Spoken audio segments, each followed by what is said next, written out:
This channel does not promote any violent, harmful, or illegal activities. All content provided by this channel is meant for an educational purpose only. বাহ, এবার হয়েছে স্বাদ। হ্যাঁ, অপূর্ব স্বাদ। MDH এর চাঙ্কি চাট মশলা, জীবনে আসল স্বাদ জাগলো। আসল মশলা yes MDH।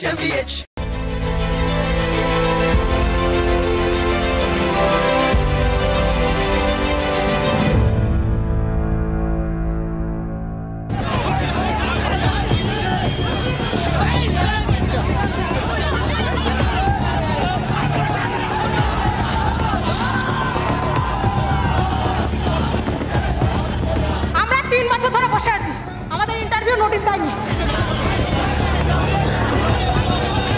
এই নোটিফিকেশন না দেয়া পর্যন্ত কেন উঠছি না?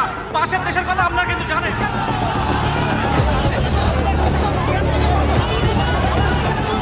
এটা গণতন্ত্রের বিরোধী। আমরা শান্তিপূর্ণভাবে বিধানসভায় এসেছিলাম। যাদের অযোগ্য তাদের জন্য মুখ্যমন্ত্রী ভাবনা আছে।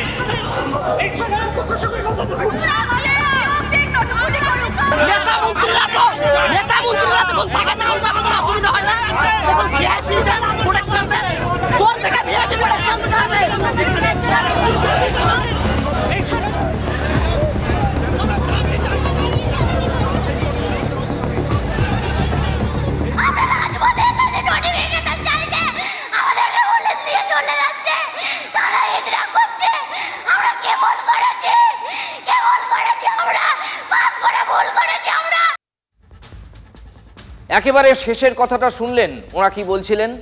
পাশ করে ভুল করেছি। টেট পরীক্ষা হয়েছে 2022 সালে, 3 বছরেও চাকরি হলো না। আপনার প্রশ্ন, আমাদের প্রশ্ন, যারা চাকুরি প্রার্থী তাদের প্রশ্ন, সমগ্র বাংলার সমস্ত মানুষের প্রশ্ন, আর কবে আর কবে আর কবে নিয়োগের দাবিতে ফের রাজপথে টেট পাশ করা ছেলেমেয়েরা। ধর্মতলায় পুলিশের তাড়া, বিধানসভার সামনে বিক্ষোভে টেট উত্তীর্ণরা।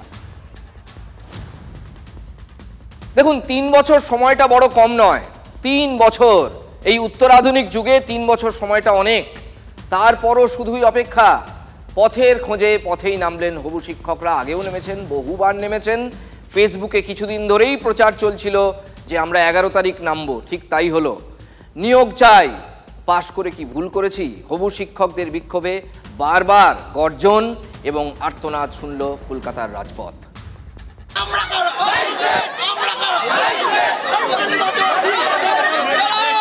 2022 সালের টেট উত্তীর্ণরা তারা কিন্তু এভাবেই মেট্রো থেকে বেরিয়ে রানী রাসমণি রোডের সামনে কিন্তু এভাবেই তারা চলে এসছেন। পুলিশ কিন্তু কার্যত হিমশিম খাচ্ছে এই পরিস্থিতি সামাল দিতে। তার কারণ, যে সংখ্যক পুলিশ এখানে রয়েছে তার থেকে অনেক বেশি সংখ্যক চাকরি প্রার্থীরা তারা কিন্তু চলে এসছেন। আমি দেখাবো ছবিটা, যে পর চাকরি প্রার্থীরা তারা কিন্তু রানী রাসমণি রোডের দিকে আছেন। পুলিশ তাদের বোঝানোর চেষ্টা করছে, কিন্তু তারা কিন্তু ক্রমাগত পরিস্থিতি উত্তপ্ত হচ্ছে।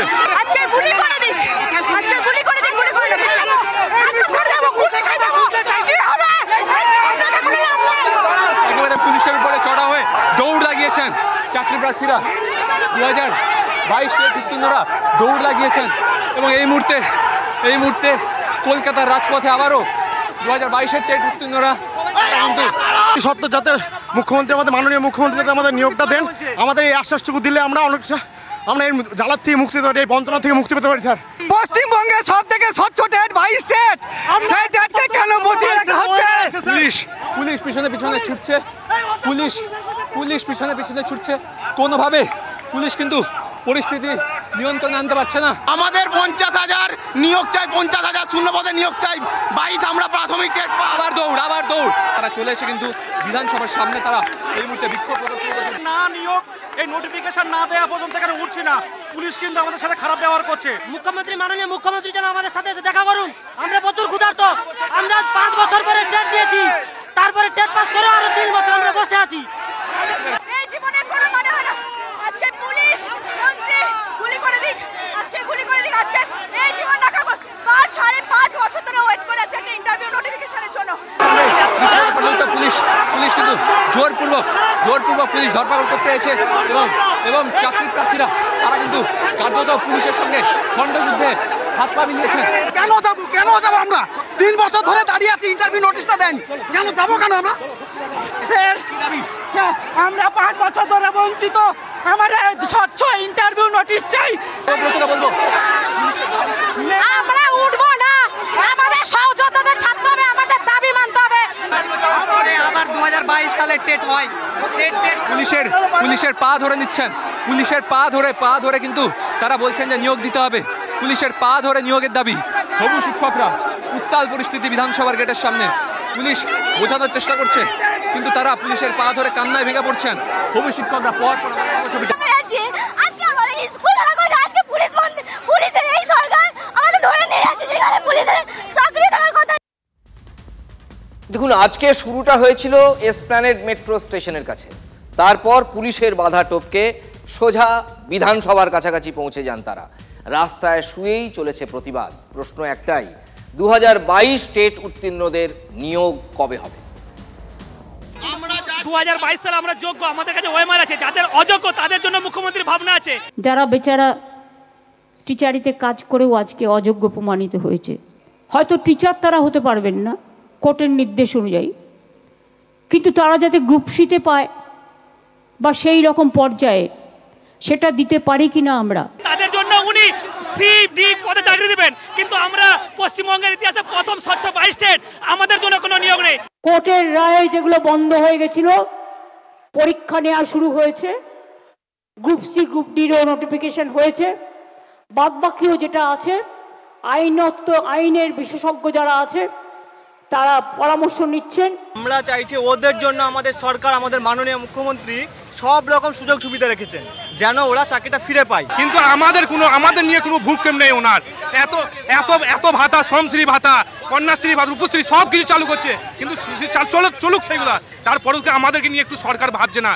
আমরা চাই আমাদের এই ঐতিহাসিক নিয়োগটা করে ইতিহাসে তার নামটা আরো একবার তুলুক।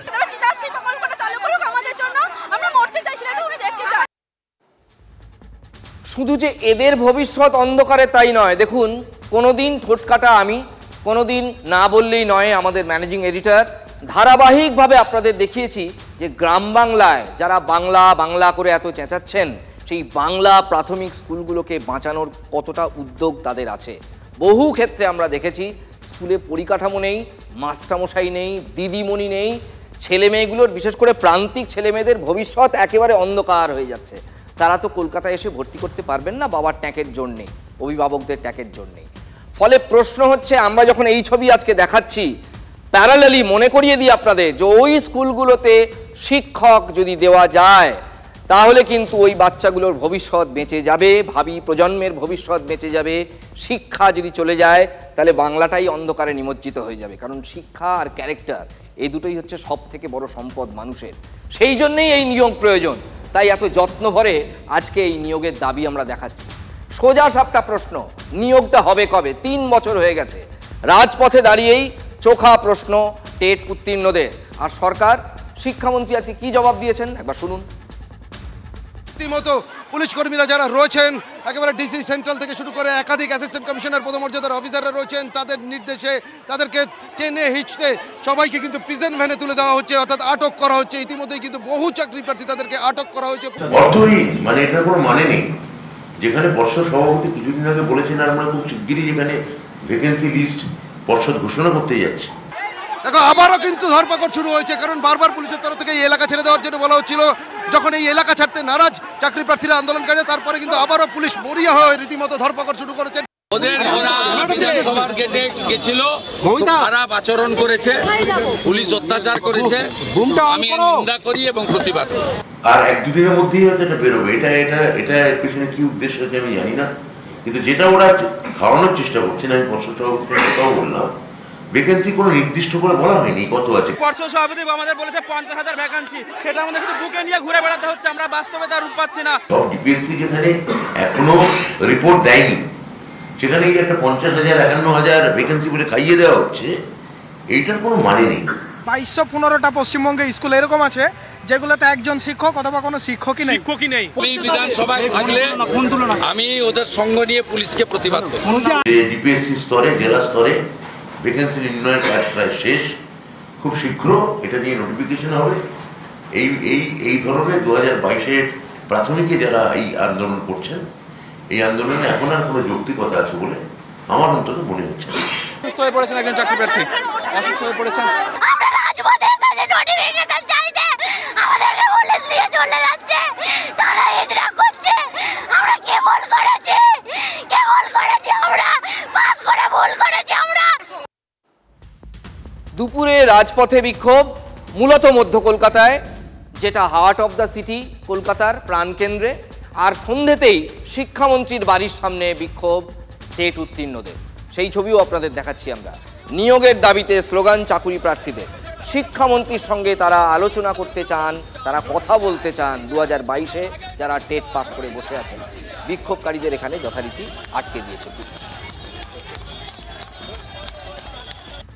শিক্ষামন্ত্রী আজকে প্রেস কনফারেন্স করেছে, 50,000 শূন্যপদ থাকা ভুল তথ্য দিয়েছে শিক্ষামন্ত্রী। 50,000 শূন্যপদ আছে প্রাথমিক শিক্ষা নিয়োগে। সব ডিপিএসসি যেখানে এখনো রিপোর্ট দেয়নি, সেখানে একটা 50,000 51,000 ভ্যাকেন্সি বলে খাইয়ে দেওয়া হচ্ছে, এইটার কোনো মানে নেই। আমরা নাকি মিথ্যে কথা বলছি, কিন্তু পর্ষদ সভাপতি নিজে বলেছেন যে 50,000 শূন্যপদ আছে। এই আন্দোলন করছেন, এই আন্দোলনে এখন আর কোনো যৌক্তিকতা আছে বলে আমার অন্তত মনে হচ্ছে না। শিক্ষামন্ত্রী বলেছেন আমাদের এই আন্দোলনের কোনো মানেই হয় না। তিনি বলেছেন দুদিনের মধ্যে আমাদের নোটিফিকেশন আসবে। 3টা বছর ধরে আমরা এইরকম প্রতিশ্রুতি অনেক শুনেছি, কোনো মিথ্যাচারিতা আমরা শুনতে চাই না। আমরা কেউ সরকার বিরোধী নই, আমাদের দুদিনের মধ্যেই যেন নোটিশ আসে, এই প্রতিশ্রুতি যেন পূর্ণ হয়। একদিকে যখন টেট নিয়ে এই ধর্ণা, এই অবস্থান, এই আন্দোলন বিক্ষোভ চলছে, ঠিক সেই দিনই ভেবে দেখুন, ঠিক সেই দিনই এসএসসির একাদশ দ্বাদশে নিয়োগ দুর্নীতি মামলায় প্রাক্তন শিক্ষামন্ত্রী পার্থ চট্টোপাধ্যায় সহ 21 জনের বিরুদ্ধে চার্জ গঠন হলো। পার্থ চট্টোপাধ্যায় ছাড়াও প্রাক্তন শিক্ষা প্রতিমন্ত্রী পরেশ অধিকারী এবং তার মেয়ে অঙ্কিতার বিরুদ্ধেও চার্জ গঠন হয়েছে।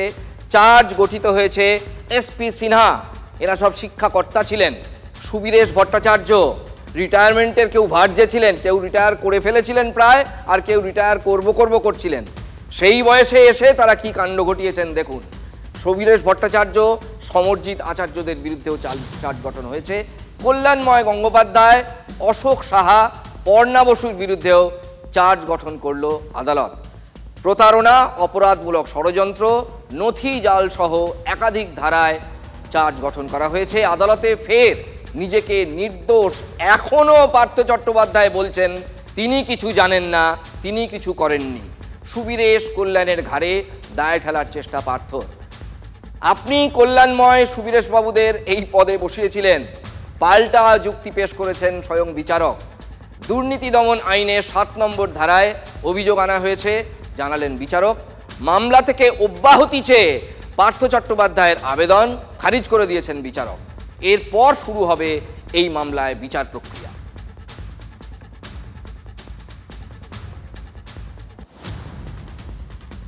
সেদিন মনে পড়ছে শাসক দলের ছাত্রনেতার নিশানায় ছিলেন ভারপ্রাপ্ত উপাচার্য কলকাতা বিশ্ববিদ্যালয়ের।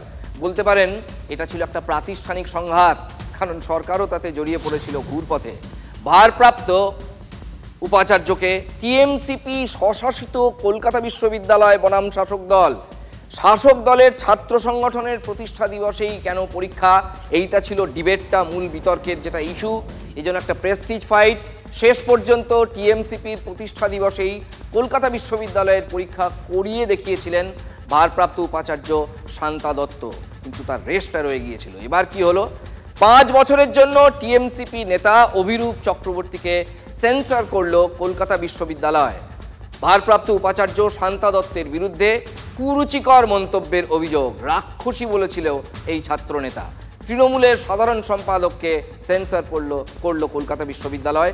দল কিন্তু তার বিরুদ্ধে কোনো ব্যবস্থা নেয়নি। তখন দেখা গেল যে পরীক্ষাটা হচ্ছেই, তখন পরীক্ষার কয়েকদিন আগে এই অভিরূপ চক্রবর্তী, সে তৃণমূল ছাত্র পরিষদের কোনো একটা পোস্ট হোল্ড করে, উপরের দিকেরই পোস্ট, সে চূড়ান্ত ধরনের কুরুচিপূর্ণ কথাবার্তা উপাচার্যের বিরুদ্ধে করতে থাকে। এই বেআইনি রাক্ষসী উপাচার্য দত্ত নাম করে বলছি, তার রাজনৈতিক প্রভুদেরকে সন্তুষ্ট করার জন্য 28 আগস্ট পরীক্ষা ফেলেছে। ম্যাটারটা এইভাবে যায় অ্যাজ এ কনফিডেন্সিয়াল এজেন্ডা। সকলেই সর্বসম্মতিক্রমে এই বিষয়টা বেরিয়ে আসে যে ওর এই আচরণকে জন্য দৃষ্টান্তমূলক শাস্তি ওকে পেতে হবে। অভিরূপ চক্রবর্তীকে সেন্সর করলো কলকাতা বিশ্ববিদ্যালয়। এর অর্থ কি? আসলে এক কথায় গোদা বাংলায় নিষিদ্ধ করা। কলকাতা বিশ্ববিদ্যালয়ের কোনো কার্যকলাপের সঙ্গে তিনি যুক্ত থাকতে পারবেন না। অভিরূপ পিএইচডির আবেদন করেছিলেন, তা গণ্য হবে না। পিএইচডি করতে গেলে জানেন তো অ্যাবস্ট্রাক্ট পেপার জমা দিতে হয়, একটা নির্যাস যে আপনি কেন পিএইচডি করতে চান, কি বিষয়ে করতে চান এবং কেন করতে চান, সেইটা গ্রাহ্য করবে না কলকাতা বিশ্ববিদ্যালয়। এটা বাংলা কথা। ভবিষ্যতে প্রবেশিকা পরীক্ষাও তিনি দিতে পারবেন না।